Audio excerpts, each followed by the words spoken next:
ጥበብ መንገድ በሽገር 102.1 ዛሬ ቀናችንን ከሞላ ጎደል የሰጠነው 23 በሚል ርዕስ በፈተና የተሞላ የስደት ህይወቱን አሳምሮ ለተረከልን ዳንኤል አብርሃም ነው። ዳንኤል ከአዲስ አበባ ተነስቶ በሱዳን በኩል ሰሃራ በረሃን አቋርጦ ሊቢያ ከዚያም እስከ ሀገር እንግሊዝ የዘለቀውን እጅግ ፈታኝ የስደት ጉዞን ያጫውተናል። ዳንኤል በስደት ጉዞ ላይ በሊቢያ በአይኤስኤስ ታጣቂዎች ተይዘው ባሳዛኝና ዘግናኝ መንገድ ህይወታቸውን ከተነጠቁት የኢትዮጵያ ልጆች መካከል ነበር። እሱ ለወሬ ነጋሪ እንዴት እንደተረፈ አጋጣሚውን ያወጋናል።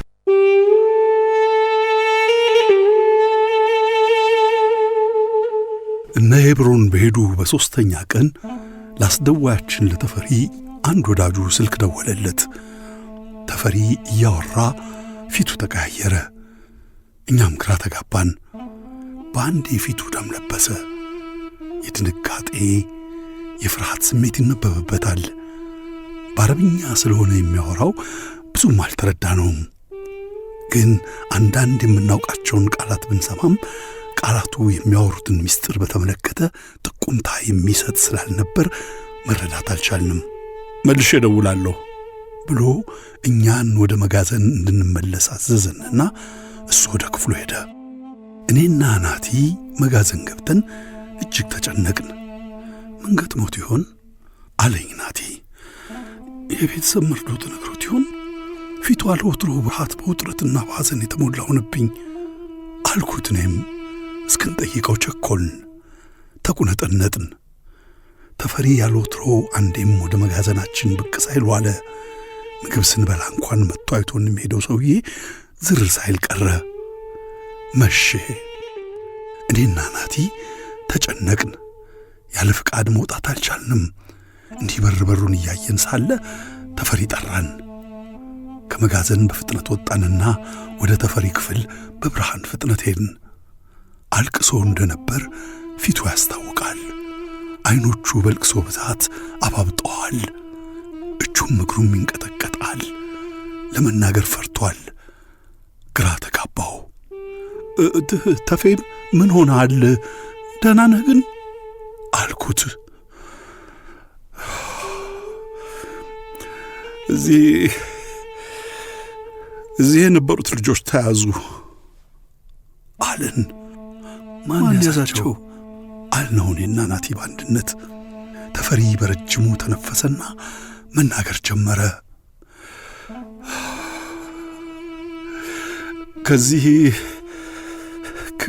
የወሰዳቸውን ልጆች ሌላ መጋዘን ካሉ ሌሎች ስደተኞች ጋር ደባልቆ ነበር ጉዞ የጀመሩት።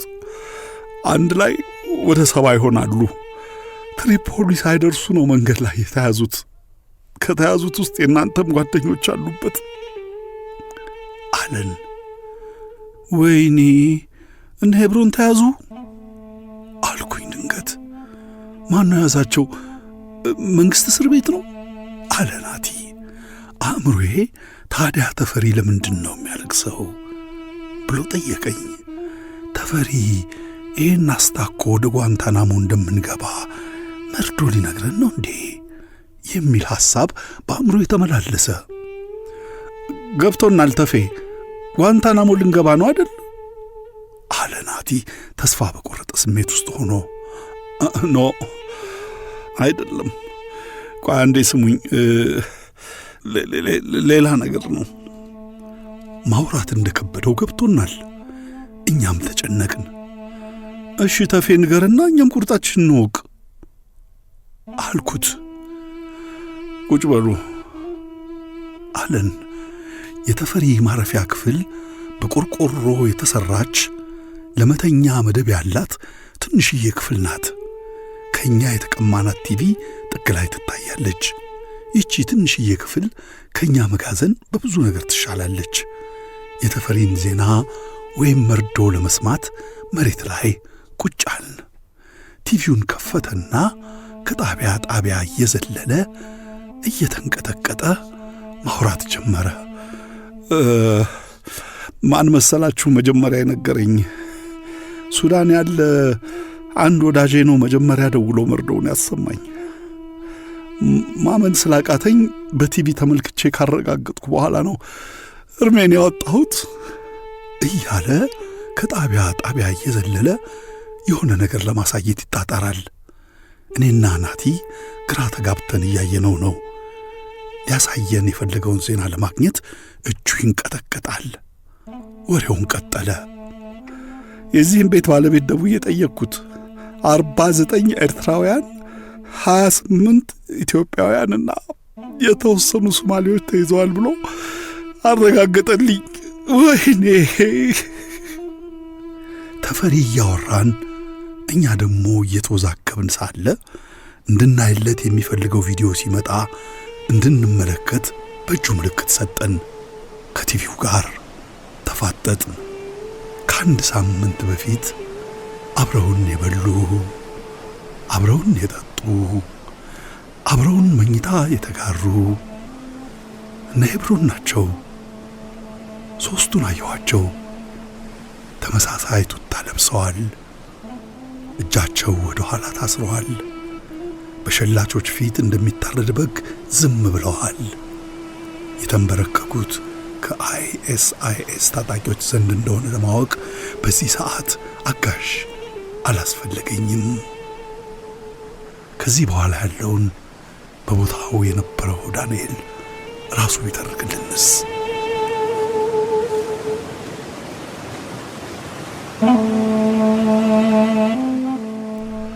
ዳኒ እንኳን ወደ ሸገር ስቱዲዮ በሰላም መጣ። የጊዜን ሕግ ጥሰን ያንን ጊዜ ወደ ኋላ ወስደን ልክ አሁን የተረክንበት ቦታ ላይ ብናስቀምጠው አንተ ምንድነው የሚሰማህ? በዚህ ሰዓት ላይ በዚህ ሁኔታ ውስጥ እኔ እዚህ ቦታ ላይ እኔን አያድርገኝ እላለሁ። አንተ በዚህ ጊዜ ውስጥ የነበረ ስሜት ምንድነው የሚመስለው? ወደ ኋላ ሄደን ተመልሰን እንዴት እዛ እንደተደረሰ ለማውራት ከዚህ ብንነሳ ምን ይመስላል?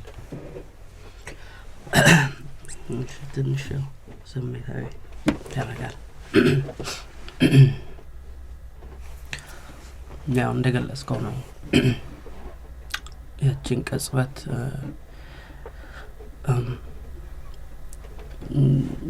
በባዶ ሆድ ሆኖ መስማት ያው አቅም ይጠይቃልና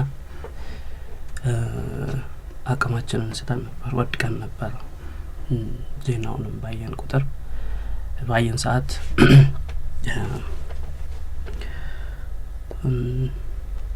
ቀጣይኛ ጣፈንታ እንደሚሆን እኛም እዛው ቦታ ላይ አፍንጫችን ስር የተካሄደ ነገር ነውና የኛ ጣፈንታ እንደሆነ ከዛም ደግሞ በተረፈ አብሮን የነበሩ ልጆች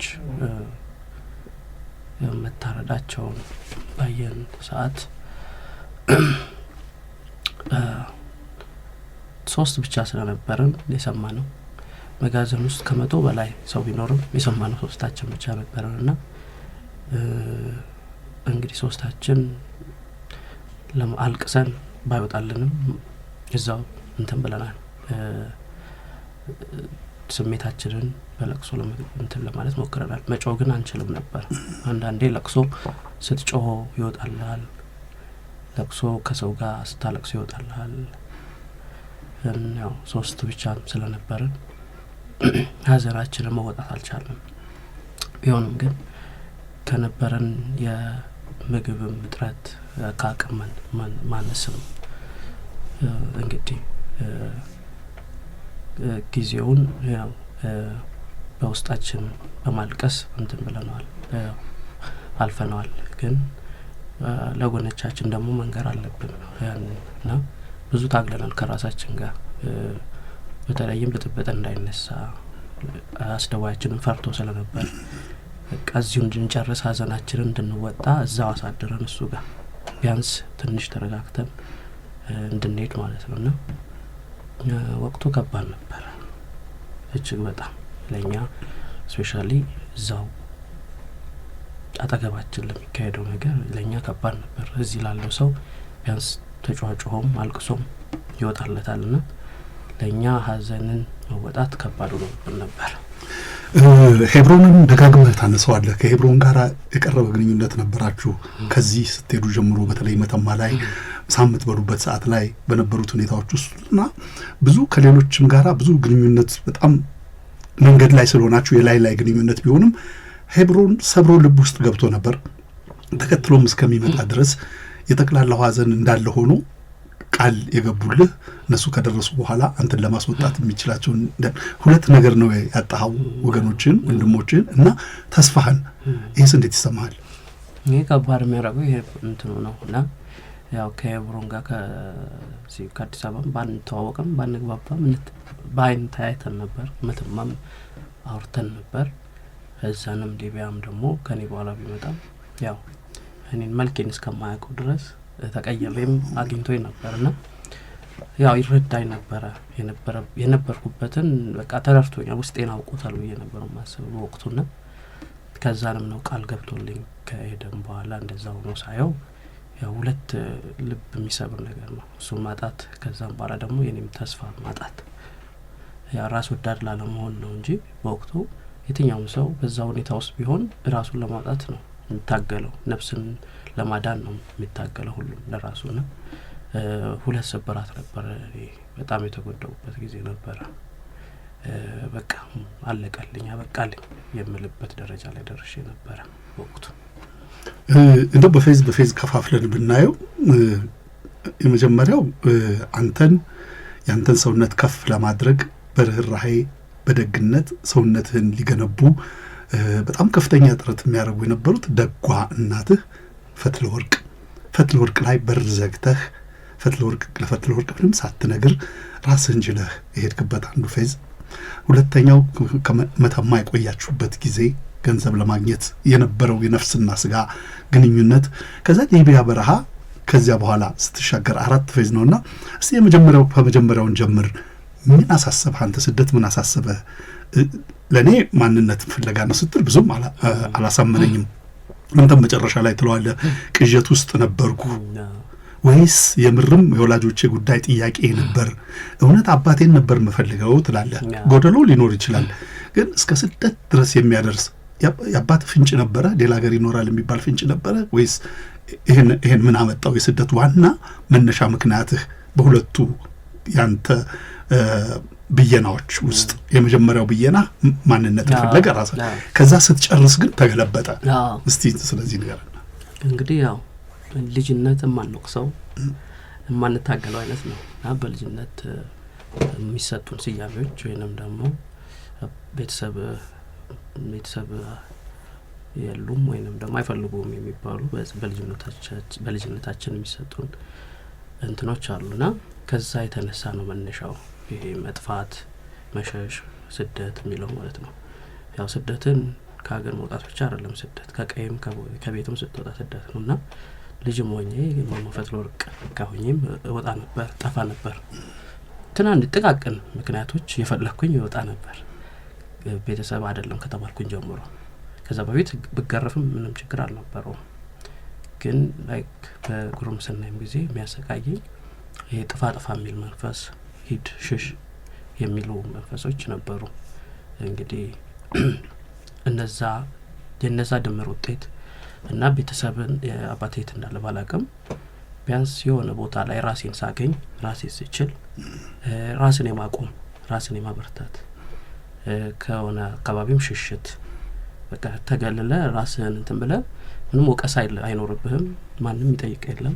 ሸሽተ ራስን ችለ የምታቆምበት ምናልባትም የፋይናንሻል ሊሆን ይችላል፣ በእውቀትም በይሄ ኢንዲፔንደንት የመሆን ራስን የመቻል ኃላፊነት ለመውሰድ የነዛ ጥርቅሞች ናቸው ስደትን እንትን የሚሉትና በወቅቱ ያወጣትነትም ስለነበር ነበር ስደትን እንድመርጥ ያደረገኝ ነበር።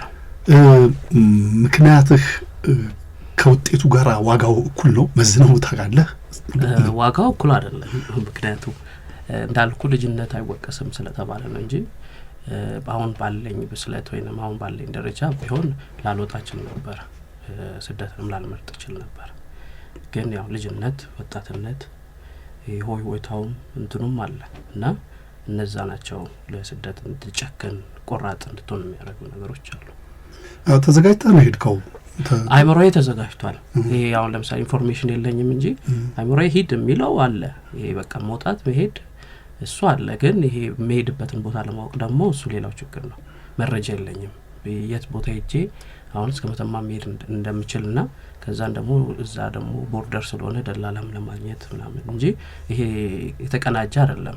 አብዛኛው ስደተኛ መተማ ላይ ያገኙዋቸው ተቀናጅተው ያቁታል ደላላይት እንደሚያገኙ ከዛን በኋላ መዳረሻቸውን ያቁታል። ለኔ ግን ማንም አልነበረም በአጠገቤ ብቻዬንም ነው ከቤቱም ስወጣ የነበረውና እና ካገኘውና ከከፈልከው ዋጋ የትኛው ይበልጣል? አሁን ዛሬ ላይ ቆመን ስናይ ዳንኤል ስኬታማ ሰው ነው። ነገር ግን ልክ ከኢትዮጵያ ድንበር ከወጣህበትና ዩኬ እስከገባህበት ድረስ የነበሩት የመከራ ጊዜዎች በዚህ በእኛ አየር ሰዓት ላይ መጽሐፉ እንዲያነቡ ምን ጋብዘው ይህን ሁሉ ዋጋ የከፈልክለት ነገር ይህን ሁሉ የሆንክበትን ነገር ዋጋውን የሚሸፍን ነው ወይ? ዋጋውን ይሸፍናል ወይ? ምን ሂል አረገልህ ወይ? ምን አዳነልህ? ምን ጠገነልህ? ጥያቄህን መልስ አገኘህ? ምንድን ያገኘው? የመጨረሻው ውጤቱ ምንድን ነው?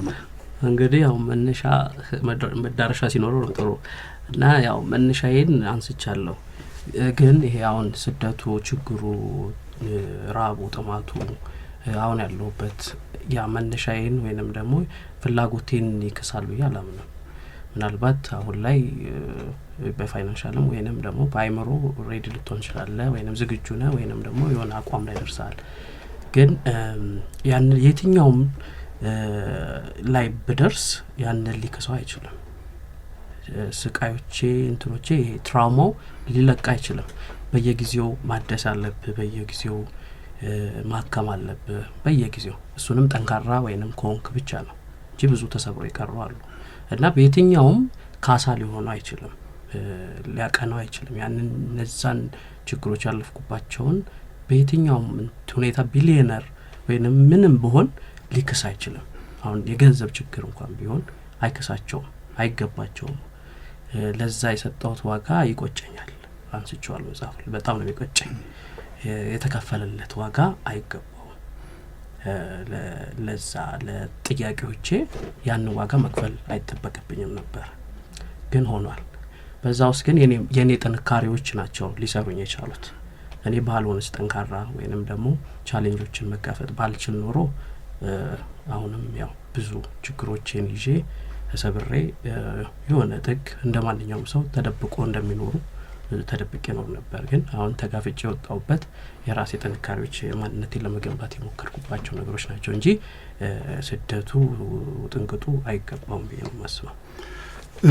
እንግዲህ ቀደም ብዬ እንዳነሳሁት በተለያየ ፌዝ አድርገን ብናየው የመጀመሪያው ምክንያቱም እየለመድክ ስትሄድ እየቀለለ መሄድ ሲገባው እየለመድክ ስትሄድ እየከበደ ነው ሄደው ያንተ መንገድ መተማ ላይ ስትደርስ የመጀመሪያው ጥያቄ የምግብ ጥያቄ ነው። የቀረበልህ ምግብ የመብላትና ያለመብላት ጥያቄ ነበር። ከዛ በኋላ መንገድ ስትጀምሩ የምትሄዱበትን አቅጣጫ ሁሉ ሳታውቁ በቀን በሌሊት በጨለማ ስትሄዱ የነበሩት ሁኔታዎች ብዙ ናቸው። የመጀመሪያው የመከራ ልምምድህ ምን ነበር የሚመስለው? የመጀመሪያው የመከራ ልምምድን በለው ጥሩ ቋንቋ ነው። እንግዲህ ከቤት ስትወጣ ያው ብዙ ነገሮችን ትተህ ነው የምትወጣው። እኛ ቤት የምግብም የምንም ችግር አልነበረም። እንደውም ማመፈትሎ ሆቴል ነበራት። በሆቴል ውስጥ ብዙ የእርሻ ቦታ ነበራት፣ የከብት ማርቢያ ነበራት፣ ብዙ መኖሪያ ቤቶች የምታከራየው ነበራት። ይሄ ፋይናንሻልን አታነሳውም በቃ ጄኔራል። ግን እንግዲህ ከዛ ሁሉ ነገር ውስጥ ወጥተህ የምግብ ጥያቄ ስታነሳ እንደውም እንትን ላይ በመንገዴ እስከ መተማ በመደርስባቸው እንትኖች ኤብሮንም የሚያነሳልኝ ሊቢያ ላይ ረሃቡ ላይ ስጋ ልታኘክ ብሎኝ ነበርና በቃ ይሄ ሞልቃቃ የሚያስብል ነገር ነው። ገብቷል። እዛ አይደለም ስጋ ትንሽ ነፍስ የምታቆየህ ነገር ብትናፈቀበት ጊዜ አለና ስቃዩ ከበር ስትወጣ ነው የሚጀምረው። ከትራንስፖርት ይጀምራል። አውቶቡስ ተራ ትሄዳለህ። ከዛን ጥያቄ ልትጠይቅ ትችላለህ፣ መታወቂያ ልትባል ትችላለህ። እያንዳንዱ መንገድህ ችግሮች አሉት። በቃ ከዛ ነው የሚጀምረው። ከበር ስትወጣ በርን ከፍተህ ስትወጣ ጀምሮ ናቸው ችግሮቹ የሚጀምሩት። እንግዲህ መተማም ባልነበርኩበት ሊቢያም በነበርኩበት እያንዳንዱ ተጠልፈን እስከመሄድ ሰሃራ በረሃን ተጠልፈን እስከመሄድ ያደረሰን እነዛ ሁሉ ችግሮች ናቸው። እንደ ችግር እንትን ከተነሱ ማለት ነው። በጣም ጥሩ ነው። የመጀመሪያ ጨዋታችን ይህን ይመስላል። እየጨመርን ነው የምንሄደው። ጨዋታውን ከመጀመሪያ ጀምረን ከፍ እያደረግን እንሄዳለን። በጣም ብዙ አሰቃቂና አስገራሚ ጊዜዎችና ሁኔታዎችን አልፈን እንደሄድ ነው። የተወደዳችሁና የተከበራችሁ አድማጮቻችን የምትገኙት በእናንተው ራዲዮ ሸገር ኤፍኤም 102.1 የጥበብ መንገድ ላይ ነው የምትገኙት። ዛሬ ከኛ ጋር አብሮ ያለው ዳንኤል አብርሃ ይባላል። 23 የተሰኘ መጽሐፍ ደራሲ ነው። 23 ከአዲስ አበባ ተነስቶ በመተማ ሱዳን አድርጎ በሰሃራ በረሃ ሊቢያን አቋርጦ ዩኬ ዩናይትድ ኪንግደም ለንደን ድረስ በተደረገ የመከራ ጉዞ ውስጥ ያሳለፈውን ነገር እንዲያጫውተን ያመጣ ነው። ባለን የአየር ሰዓት ውስጥ ዋና ዋናዎቹን ነገሮች ብቻ ነው የምናነሳቸው መጽሐፍ ውስጥ ያለ ነው። የዛሬ 11 ዓመት ብዙዎቻችሁ እንደምታስታውሱት ወገኖቻችን ነገን ለማንጋት በነገ ውስጥ ፍሬ ለማግኘት ብለው ሲሰደዱ በጨካኞች እጅ ሊወድቀው ሰማዕት የሆኑበትን ጊዜ ታስታውሳላችሁ። ዳንኤልም ቀደም ብላችሁ ያልሰማችሁ ብትኖሩ እነዚያ ያ ባች ነው የሚለው ያ ቡድን የነበረው ውስጥ ነው የነበረው። ዳንኤል ከዛ እንዴት ተረፈ? አሁን ይህን ጥያቄ ብዙዎቻችሁ ትጠይቁ ይሆናል። አሁን እንዴት ተርፎ ይህን ሊተርክልን ቻለ? አሁን የመጀመሪያ ጥያቄ የምናደርገው የሁለተኛ ታችን ይሄ ነው። ዳንኤል በምን ተረፈ? እንዴት ተረፈ? እዚህ ላይ እናወራ። ይሄ በጣም አስፈላጊው ነገር ነው።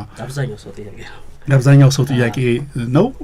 ጥያቄው በፍልስፍና አይንም ማየት፣ በሃይማኖታዊ አይንም ማየት፣ በእምነት አይን ማየት፣ በሰውነት አይን ማየት ጭምር የሚፈልግ ስለሆነ አንተ አብሮ ከነበሩት ውስጥ ተነጥለህ ወይም አንተና ጥቂቶች ተነጥላችሁ እንዴት ተረፋችሁ? እንዴት ለወሬ ነጋሪነት በቃ? አንተ ለወሬ ነጋሪነት ያበቃ እድል ወይስ ምንስ? ይህንን በደንብ ለአድማጮቻችን አስረዳለን። እንግዲህ መጽሐፉ ላይ በደንብ ተገልጧል። አዎ እንግዲህ እንዴት ተረፍ ከሚለው አንዳንዴ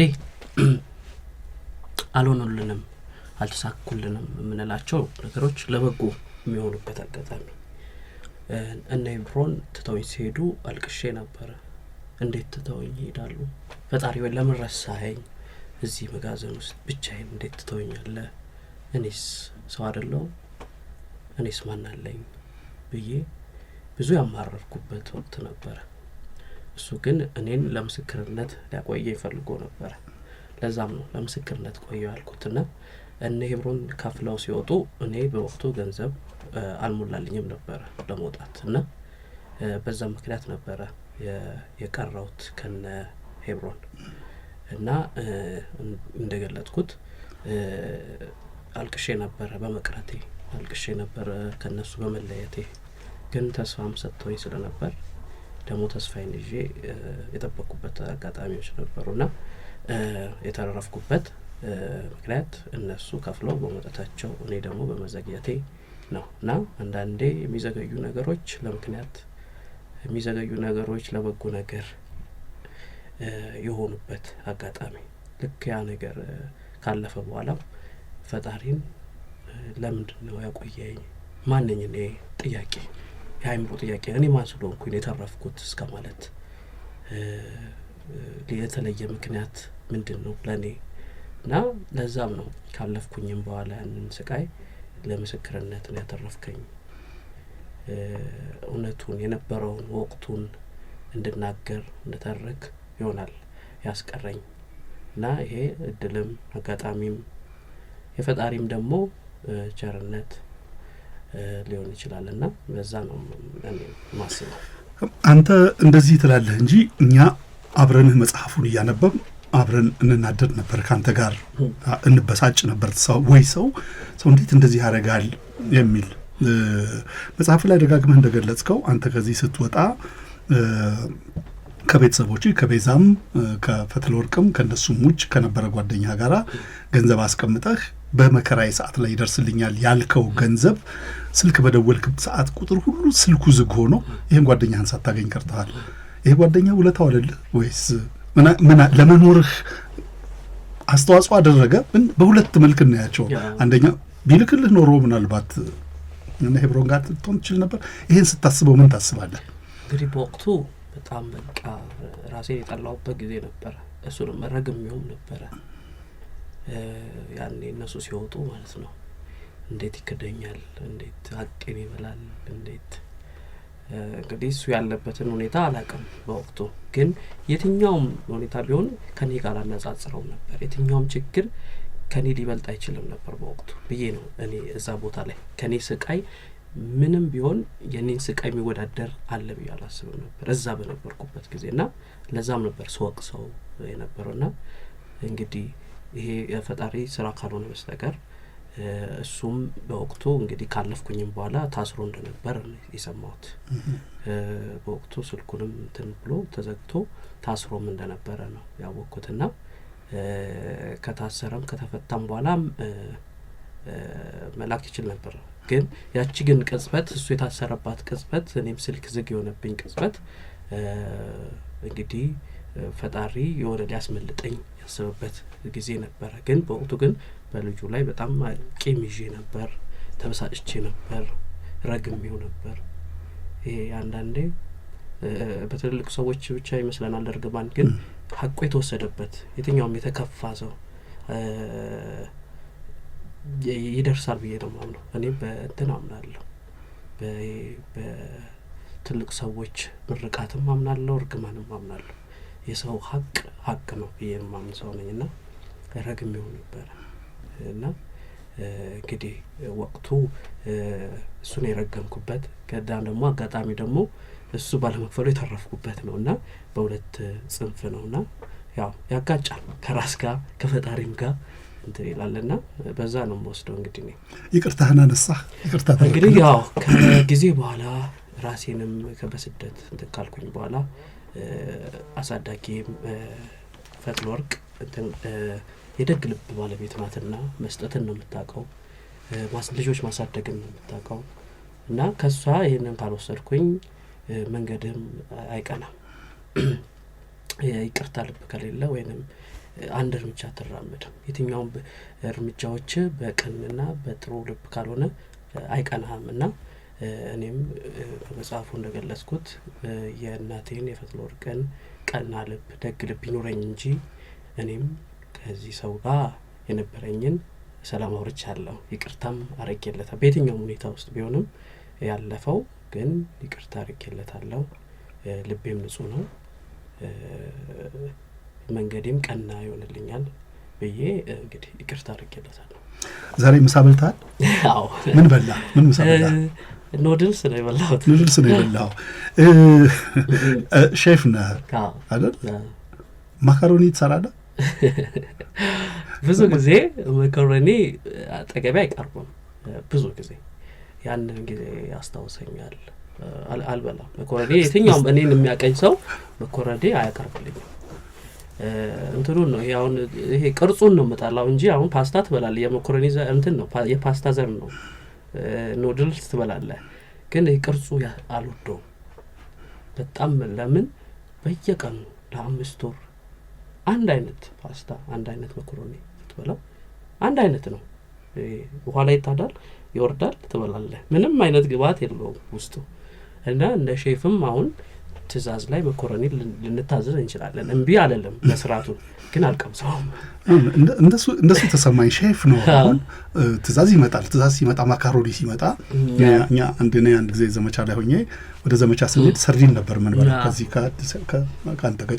ከጫንጮ ጀምሮ እስከ መተከል ሰፈራ ጣቢያ እስከምንደርስ እና ሰፈራ ጣቢያም ደርሰን አንድ ወር ገደማ ሰርዲን የበላነውና አሁን ሰርዲን ብትለኝ ያንገሸግሸኛል ያስታውቀኝ ነው የሚደርሰውና አንተን ማካሮኒ ሳይ ደግሞ መጣብኝ እሱ ነው በውሃ የተሰራ ማካሮኒ አሁን ምንም ያልገባበትና ዛሬ እንደ ሼፍ ይሄን ሲያይ ምን ይሰማዋል በያሰብኩኝ እንዳልኩ ነው ባላዩ ደስ ይለኛል አልቀምሰውም እኔ የትኛውም ቦታ እኔን ያቀኛል ያው ጓደኛ ወይም ቤተሰብ ማካሮኒ ያቀርቡልኝም ስለሚያውቀው ታሪኩን በቅርበትም ማለት ነውና እንግዲህ በዛ እንትን እንረዳዋለን ኢቭን አሁን ለምሳሌ ማካሮኒ ባይሆንም አሁን ለምሳሌ ባህር ላይ በነበር ስለ ባህር የሆነ ነገር እንትን ሲል የሆነ በቃ የትኛውም በህይወት ላይ ጠባሳ ጥሎ ያለፈን ነገር እንትን ባትለው ያን መከራ እኮ አሻግሯል ግን እንትኑን አንፈልገውም የሚሞሪውን ያንን ስቃዩን ቴራፒ ያገኘ ከገባ በኋላ ከተረጋጋ በኋላ ትራውማ ትልቅ ትራውማ ነውና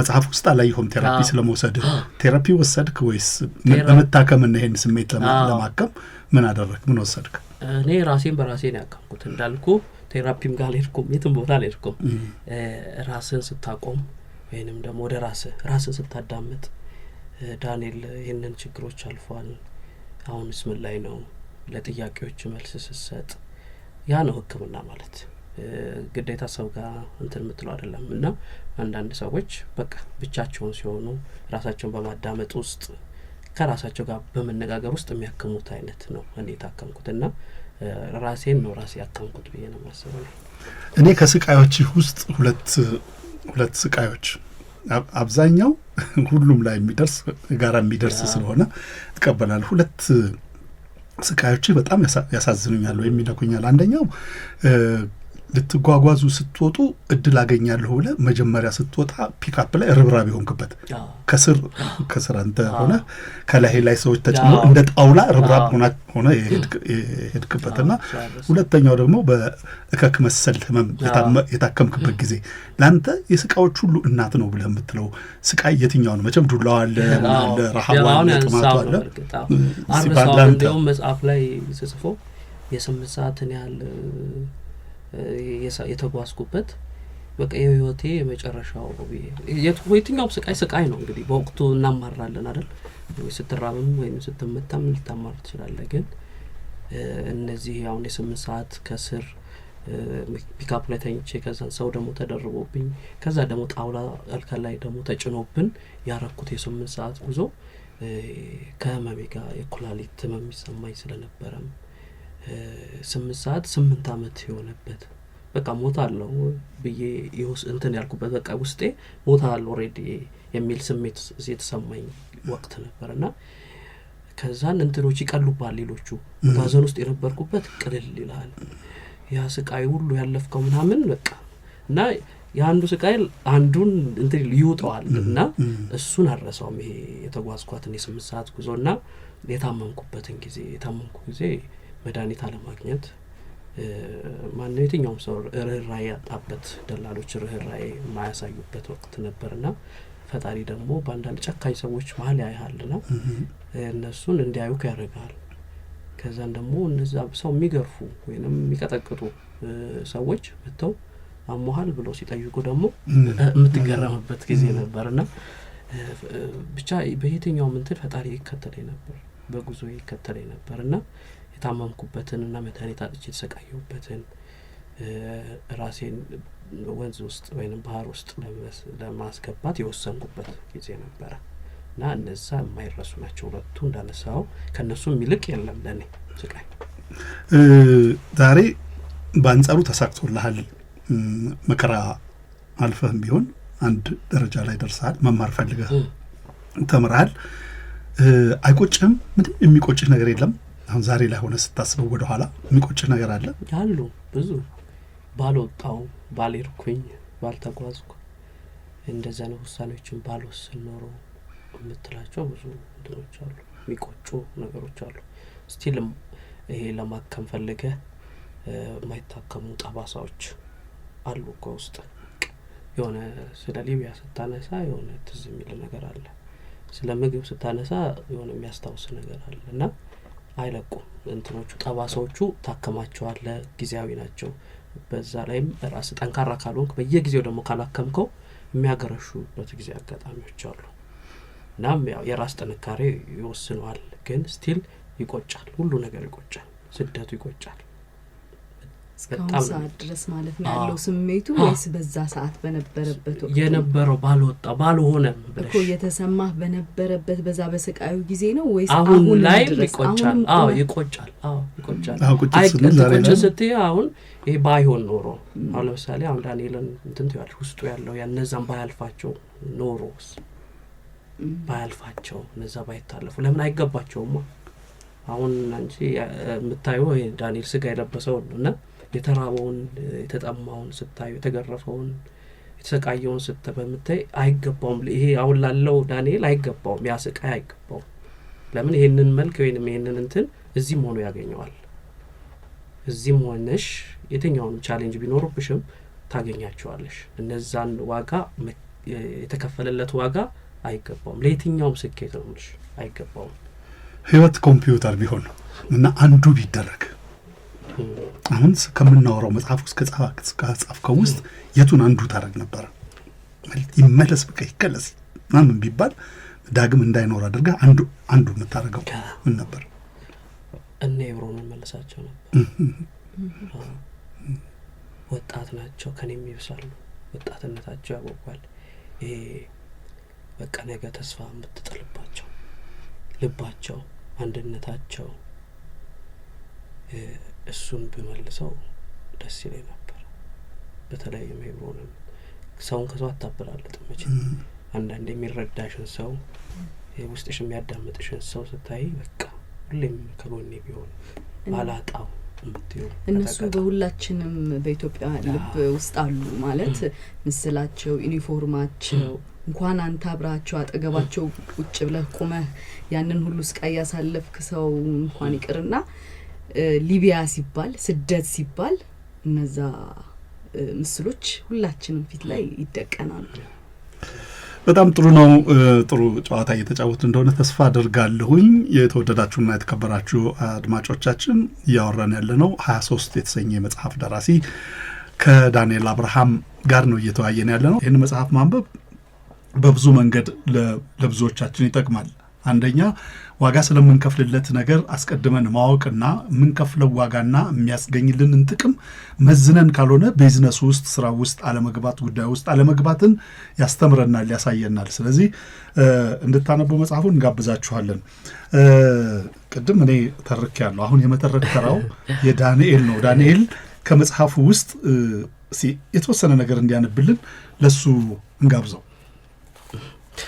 እንግዲህ ያው በጉዞዬ መተማ ስደርስ ያው ለአገሩ አዲስ ነኝ፣ አላቆም እጅበት አላቅም፣ ደላላም ገና አላፈላልግ አይነት ነገር ነውና ከተማው ላይ እንደገባው ባለባጃጆች ይሻሙኝ ነበርና ወደ ከተማ ለመውሰድ ከወረድንበት የመናኸሪያ እስከ ከተማው በባጃጅ ያስኬዳልና የተሻሙኝ ነበርና የኔ ነው የኛ ናቸው ብዙ ስለነበርን ሁሉም ተታትወን ነው ከመኪና ላይ ወረድናቸውና እንግዲህ አንድ ቤት ገብቼ አልገባም ጠይቅበት ያጋጠመኝ ትንሽ እስቲ እናንብበው።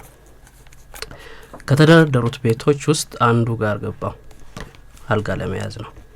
ወደ ውስጥ ገባ። ቤቶቹ ክፍት ትልልቅ ስፒከር አላቸው። ምግብና መጠጥ ቤት ናቸው ብዬ ወደ ውስጥ ገባ። ጓሮ ውስጥ አልጋ አይሉት ሽቦ አየሁ። ከጓሮ ካሉ ሴቶች መካከል አንዷን ጠራዋት። እናት አልጋ አለ ያልኳት። አንገቷን ባውንታ ነቅንቃ ወደ ማረፊያ የወሰደችኝ። ከኋላዋ ተከተልኳት። ብስል ቀይ ናት። ባለ መካከለኛ ቁመት፣ ሻጌ የሚባለውን የጸጉር አሰራር በዊግ ተሰርታለች። 70 ብር አለች። መልስ ሳልሰጣት ቤቱን በደንብ ገረመምኩት። የምጥላውን ነገር አየሁ። ትኋን አልኳት በአመልካች ጣት ያሳየዋት። ሳቀችብኝ። አቧታ አካብድ ሙቀት ስላለ ትኋን ግድ ነው። አመታ ታድርበት አንድ ቀን ቢቀምሱ ነው። መተማ ላይ ተሞቴል ብታድር እነርሱ ሳያጣጥሙ ማድር አትችልም አለች። ትኋኖቹ ምን እንደሚያካክሉ አየሁና እየተገረምኩ ሳፈጥ የማልፈልገውን ጥያቄ ወረወረችብኝ። እዚህ ስትመጣ ለመጀመሪያ ጊዜ ነው አለች። አይ ሱስ ብዙ አይቻለሁ ብዬ ዘላበልኩ። የአገሪቱ ጸባይ ነው አለች። ከዚህ የተሻለ እንደማላገኝ ደጋግማ ነገረች። አልጋ ቤት እያማተርኩ የሰው አይን ውስጥ መግባት ስላልፈለግኩኝ 70 ብሬን ከፈልኩ። ብሬን ተቀብላ ከክፍል ለቃ ሄደች። ቦርሳዬን ከጀርባዬ ላይ ወርጄ በረጅሙ ተነፈስኩ። አልጋ ላይ ቁጭ ከማለቴ ጠዋት እንገናኛለን ያልኳት ቤዛ ትውስ አለችኝ። በሌሊት ስለሆነ ከባህር ላይ የተነሳ ነው መተማ በጊዜ ነው የደረስኩት። እስከዚህ ሰዓት ቤዛ ስንት ጊዜ ልትደውል እንደምትችል አሰላውና ገደለችኝ አልኩ። ሻወር በባሊ ልወስድ ስል ስልኬ ቻርጅ እንድታደርግልኝ ለልጅቷ ሰጠዋት። ሻወር እየወሰድኩ የስልኬ ዝግ መሆን ቤዛ እንዴት እንደሚያስጨንቃት ማሰቢያ አላቆምኩም ነበር። ሻወር ወስጄ ስመለስ ልጅቷ እፈልጋለሁ አለች። ደስ የሚል ስሜት አልሰማኝም። ጉድ ፈላ። ደግሞ በጠራራ ፀሐይ የምታረገኝ ነው። ልጅቷ ሴተኛ አዳሪ እንደሆነች ገብቶኛል። እንዲህ በግልጽ ግን ትፈታተነኛለች ብዬ ግን አልጠረጠርኩም ነበር። ክፍሌ ገብቼ ልብሴን ቀይሬ ወደ ልጅቷ ተመለስኩ። ጠይሙ አለችኝ። ወይ ጉድ አልኩ በወዴ። ለምንድነው ጠይም ወንድ ቀይ ሴትን የሚወደው ብላ ብስል ቀይ ፊቷ ላይ በቀጭኑ የተኳለችውን ቅንድብ ጠርዝ በአመልካች ጣቷ እንደማከክ አደረገች። ልጅቱ የአይን አውጣነት ባንዲራ ያዥ መሆኗ ለማወቅ ምንም ጊዜ አልወሰደብኝም። በበኩሌ ምንም ያልገባው ሰው ለመምሰል ብተውንም አልሰመረልኝም። ወዲያው አንገቴን ደፍቼ መሬት ያየው ዝም አልኳት። አሁን ይሻላል ወይስ እረፍት ከወሰድክ በኋላ ስትል ቀና ብያየዋት። ወደ አይኔን ሰበርኩ። ቀጥላለች እሷ። ከፈለክም ማታም ትችላለህ፣ ግን ያው ማታ ከስተመር ስለሚበዛ ለምን ከሌሎቹ ጋር ሽሚያ ውስጥ አስገባ። ምላሽ አለመስጠቱ አንገት መስበሩ የዚህች ልጅ ዝብዝብ መስማቱ ሰለቸኝ መሰለኝ። በረጅሙ ተንፍሼ ንግግሯን አቋረጥኩት። ይቅርታ፣ አንቺ እንደምታስቢው አይነት ሰው አይደለሁም። እኔ ምንም ነገር አልፈልግም አልኳት አይኗን እያየሁ። እንዴ ስለምንድን ነው የምታወራው? ለምን እንደመጣ የማናውቅ ይመስላል ማለት ደነገጥኩ። ማንን ላገኝ ያልኩ መስሎ ነው? ሰውየውን እኮ ነው የማገናኝ አለችኝ። ይቅርታ የምትዩ ነገር አልገባኝም። ልትሄድ አይደል አለችኝ። የት አልኳት። ድንጋጤ ውጪ ምንም እንደማላቆኝ። ሱዳን አለችኝ ፈገግ ብላ። ጠላታችሁ አመድ ቡን ይበል ክው አልኩኝ።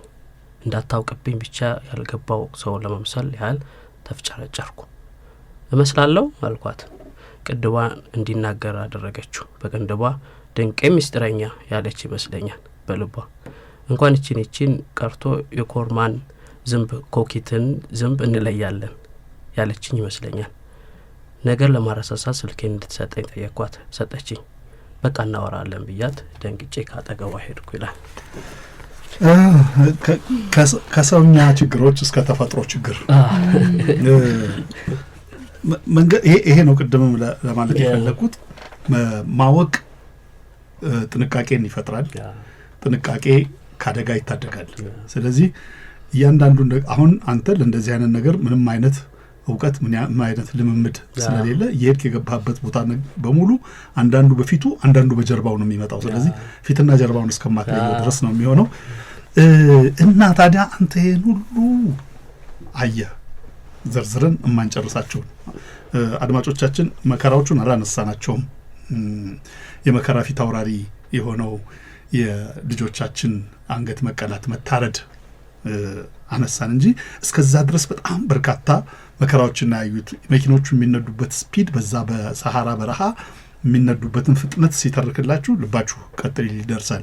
ከመኪኖቹ ፍጥነት የተነሳ የተጫኑ ልጆች ዘለው ይወርዳሉ፣ ይገለበጣሉ። እነሱ አይደሉም ዘለው የሚወርዱት፣ ያፈናጠራቸዋል መኪናው። በዛ ምክንያት የሚሰበሩ ሰዎች ሁሉ ይሄን ሁሉ አደጋ። ታዲያ አንተ ይሄን ሁሉ ካለፍክ በኋላ መጽሐፍ ጽፈሃል። መጽሐፍህ ምን እንዲናገርልህ ነው የፈለግከው?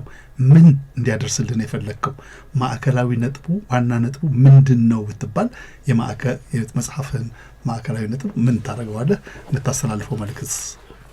ያው እንግዲህ መጽሐፌን በተለይም ለወጣቱ ብሎም ደግሞ ለየትኛውም በየትኛውም የስራም የእንትንም ሁኔታዎች ውስጥ ትንሽ ችግሮች የሰበሯቸው ጥቃቅን እንትኖች ላደከሟቸው ማንቂያ ይሆናል። የትኛውም ችግሮች ፈተና አላቸው፣ ችግር አላቸው እና በዛ ችግሮች ውስጥ እንዴት እናልፋለን ነው የሚል ነው። እና ለወጣቱ ስል ስደት ለተዘጋጀው አሁንም እየወጣ ላለው ብዙ ዜናዎችን እንሰማለን። ያሰቃቂ ዜናዎችን ሞቱ፣ እንትናሉ፣ ተገለበጡ የሚለውን እንሰማለን እና ግን ያ ጆሮአችንን ይደፍናል ወጣትነት ስንሆን። ምክንያቱም መሀሉን አናውቀውም። መሀሉ ብዙ ችግሮች እንዳሉት ወይ በ23 ለማስፈር ሞክሬያለሁ። መሀሉ አይነገርም የሚለውን መሀሉን ተናግረናል።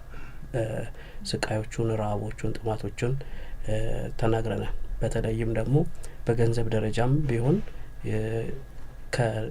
በቀጥታ ከሚካሄደውም ይበልጥ ነው ብሩም ይብሳል እዛ ከስቃዩም በተጨማሪና አሁን አማራጮች አሉን አሁን የተሻለ ጊዜ ላይ ነን ያለነውና ሌሎች አማራጮችን ብንጠቀም ከህገ ወጥ ስደት ብንተርፍ ብንድን ለወጣቱ ማስተላልፈው ነው ያው መጽሐፉ ላይ በደንብም ተገልጿል ችግሮቹ ተነስተዋልና ወጣቱ ከመነሳቱ በፊት አማራጮችን ቢያይ አሁን ላይ ጊዜው ሰጠንን በቪዚትም መሄድ ይቻላል ውጭ ሀገር በትምህርትም መሄድ ይቻላል በተለያዩ በስራም መሄድ ይቻላል ከበፊቱ አማራጭ አሁን ላይ ያለንና ስቃይ ራችን ላይ ባንወስን ለስቃይ ባንሄድ የሚል እንግዲህ መልእክት አለኝ እኔ በጣም ጥሩ ነው መጽሐፍህ አሁን ዛሬ እዚህ የደረሰበት እዚህ ደረጃ ላይ ከመድረሱ በፊት በርከት ያሉ ገጾች ነበሩት ወደ 800 ገጽ 700 ገጽ የነበሩት መሆኑን ሰምቻለሁ የመጽሐፉ ምረቃለትና የዚህ መጽሐፍ አሰናኝ ደግሞ ቢኒያም አቡራ ነው በስራው ምን ያህል ረክተሃል እስቲ ከዛኛው ምን የጎደለ ነገር አለ ኢሞሽንን በተመለከተ በቀጣይስ ሌላ ምን የምታስበው ነገር አለ እንግዲህ ስጽፍ እኔ ከሊቢያ ጀምሮ ጽፍ ነበር ታሪኬን ላረሳው እዛም ችግር ውስጥ ሆኜም እስክሪብቶና ወረቀት እየለመንኩ ጽፍ ነበር ይዤ መውጣት ባልችልም ከዛ ግን ቢያንስ አይምሮ ላይ እየጻፍኩት ነበር ከወደ አውሮፓም ከገባው በኋላ ጽፋለሁና ረጅም ነው ብዙ ነው ታሪኩ ያው ወደ መጽሐፍ ተቀይሮ መልእክቶቹን ይበልጥም ለማስተላለፍ የተፈለጉትን ነገሮችና አጠር ብሎ ሰውም እንዳይሰላች ብለን እንግዲህ በ260 ገጽ ብቻ እንትን ብለናል ያው ቢኒያም አቡራም ብዙ እንትን ብሎበታል ስጋ የማልበስ አንዳንዴ ታሪክ ብቻ እንትን አይሆንም መጽሐፍ አይሆንምና ስጋ የማልበስ አንዳንድ ችግሮችን በማውጣት እንዳይሰለች ስጋ የማልበስ ስራ ሰርቷል እና ማሰናኘት ቀላል ነገር አይደለም አንዳንድ የኔ ታሪኮች አንዳንድ ዘልዬ እዛ ላውራ እችላለሁ የሊቢያውን ትቼ ጀርመን ልደርስ እችላለሁና ይሄ እንትን ማድረግ ፍሎ እንዲያደርግ ማድረጉን ብዙ ስራዎችን ሰርቷልና በጣም ተግባብተን ነው አንድ ላይ እንኳን ተገናኝተን አይደለም መጽሐፉ እንትን ያለውና ርቀት ላይ ሆነንም እንግባባ ነበር በደንብ ቀምለውን ስሜቴን ተረድቶኛል እና እንግዲህ 23 እንዲሆን ያው የሁለታችንም ጥረት ነው በጣም ጥሩ ነው 23 እንዲሆን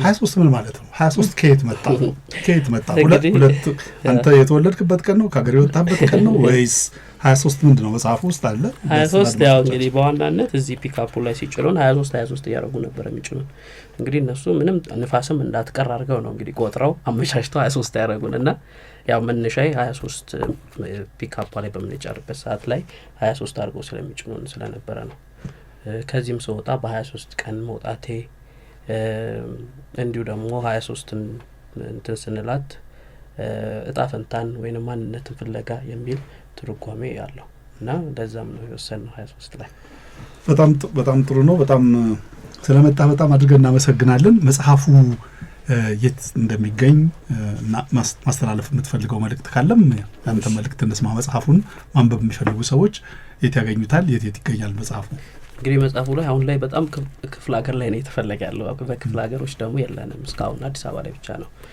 ያለን ለወደፊቱ ግን ያው በክልሎች እንመጣለን ሲዳረስልን ማለት ነው አዲስ አበባ ላይ በጃፈር መጽሐፍ ለጋር 4 ኪሎም ጃፈር መጽሐፍ አለ ቦሌ አካባቢ ደግሞ ለሚኖሩ ጫካ ኮፊ ሞርኒንግ ስታር ላይ እዛም ያገኙታል እንዲሁም ስልክ ቁጥሮች በፌስቡክ ገጻችን ላይ የስልክ ቁጥሮች አማራጮችንም አስቀምጠናልና በዛ ማግኘት ይችላሉ ሌላ መጽሐፍ እንጠብቃለን ወይስ ያ አንድ መጽሐፍ ጽፎ የጠፋው እንዳይባል እንግዲህ እንትን አይቆም ማለት ታሪክ እኔ እንደውም የልጅነቴን አልነካውም ብዙ ደግሞ ይሄ ራሴን የገነባውባቸው ነገሮች አሉ በሳይኮሎጂካሊ እንዴት ራስ ዳንኤል አሁን ላይ ያለው አቋም እንዴት ደረሰ ምክንያቱም አሁን ላይ ዩሮፕም ደርሰው ከኛ ጋር አብረን ከነበርናቸው ልጆች ዩሮፕ ደርሰው ተደብቀው የሚኖሩ አሉ ምክንያቱም ያሰቡት ሳይሳካላቸው የወጡበትን አላማ ሳያገኙት ቀርተው ብዙ የተሰበሩ አሉ ቀና ያላሉና አንተም እኮ ተስፋ ቆርጠህ ከቤልጅየም ልትመለስ ነበር አዎ